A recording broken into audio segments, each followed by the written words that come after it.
I think it completely makes sense that Palestine is at the center and front of everyone's minds.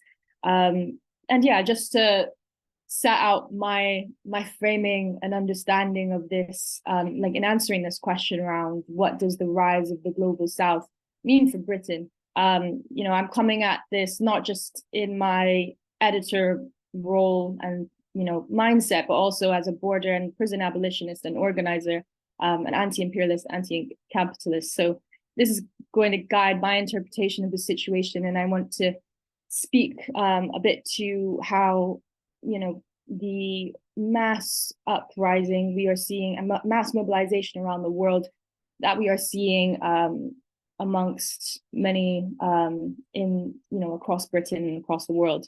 It is posing a direct threat to Britain's carceral logic, which lies at the very heart of its capitalist nation state project. So I think the Palestinian youth movement in particular have put together very, very good and strong and accessible messaging around this on their social media, and also at all of the sit-ins, the direct actions, all of these things that have been happening around this concept of sharpening these contradictions so that we can challenge governments, not just by appealing to any sense of morality they have, because I doubt that that's going to change things. It's about really challenging the material investment that there is in this genocide and apartheid. I think a big part of what the rise of the global South means to me at this point in time is seeing these various contingents of the global majority unite and overwhelmingly reject Israel's apartheid. We've got protests, political organizing, commentary against imperialism in all of its forms, increasing in many ways. We're talking about the depth, the range, the size, who's showing up to these protests and who's showing up to these and taking part in these actions, and the regularity of all of this as well, the speed. And, this is not just being led and influenced by the global majority diaspora living in Britain, but also everyone else living at the sharp end of Tory austerity politics. So, and I think it's important to acknowledge that social media, I think, is playing a massive role in this mobilization, whether it's the citizen journalism we're observing, the attempts to untangle a lot of the misinformation that's being spread, but also making people aware of how they can, begin, if many are on the beginnings of their journey, like how they can learn and get more involved in an active sense. And I think, this social media aspect has its strengths and limits. Like Roger said, there's a lot of new people coming into the fore that are newer to these radical spaces and organizing, which, has its strengths and limits, especially when it comes to the potential of infiltration from the police, surveillance, and all sorts. So, I think at the end of the day, what we are seeing is not just any mass mobilization, but there's concerted efforts being made to educate people on the need to understand the struggle for Palestinian liberation as a distinctly anti-capitalist, internationalist, and anti-imperialist struggle. And this is not just because people are understanding this, not just because they're being told it, but they're being shown it through these global days of shutdown around the world that have been called for, these strikes, direct actions blocking weapons factories and manufacturers, sit-ins in public spaces. And in many ways, the Palestinian cause is internationalized by default, because all the governments involved are complicit and profiting, have these geopolitical interests. As one of my fellow editors at Shado, Joey Ayub, has shared a couple of years ago in an article that they wrote on Palestine, these governments, are learning from one another in how to oppress and police and surveil people. And, if Britain is going to be part of this internationalist axis of global North powers arming Israel and manufacturing weapons and profiting from imperialist wars, then of course the resistance to that is going to be an internationalist one too.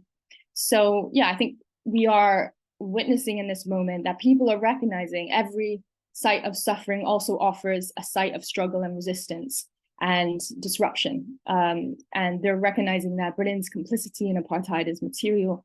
And so the solidarity and resistance must be as well. Yeah, and bringing in this like abolitionist framing of this as well. This state-sanctioned apartheid and genocide is being actively supported by all of these Western powers because it's seen by many as the domino that once it falls is going to have a ripple effect on Britain's future, but also other countries' future, both geopolitically, domestically, and electorally. That's why one of the many reasons why I think we're witnessing such a strong and systematic policing and surveillance reaction to what is going on, because the UK government is going to fight tooth and nail to prevent ceasefire and Palestinian liberation efforts. We've got comrades being filmed at protests by police, and they're using all sorts of intelligence gathering methods, at the peaceful bigger marches as well. And organizers are being trailed home from protests by police. People are being arrested and charged under the Terrorist Act. Kids are being censored and surveyed through the prevent duty. And I think Netpol are really doing a good job of collating all of these policing and surveillance tactics. I think we're going to see more and more of this from the British state. And of course, it's necessary to look at this through a carceral lens, because in many ways, Israel's apartheid is like the capital of the empire of carcerality. It's where a lot of weapons are being battle tested and then sold. And the Israeli government relies on carceral logic to dominate and extinguish Palestinian life, and this obsession with collective punishment and turning Gaza into an open air prison and concentration camp. And that logic, the potential of that logic being exposed and dismantled, as we're seeing, is posing an existential threat to governments like Britain that rely on their monopoly on acceptable uses of violence to maintain legitimacy and statehood. So yeah, I think what this moment demands of Britain is to look and think very hard about how it responds to all of this organizing and mass protest. Like I said before, I personally don't have much hope that, I don't think what's going to change this is trying to appeal to the government's sense of morality. It's going to be through challenging this like materially, and on top of this, we're seeing that organization is becoming more and more structured and strategic. There's efforts being made at organizing for the day after there's a ceasefire and thinking in the long term. So yeah, those are some of the collection of my thoughts when it comes to the rise of the global South and the impact it's having and will have on Britain.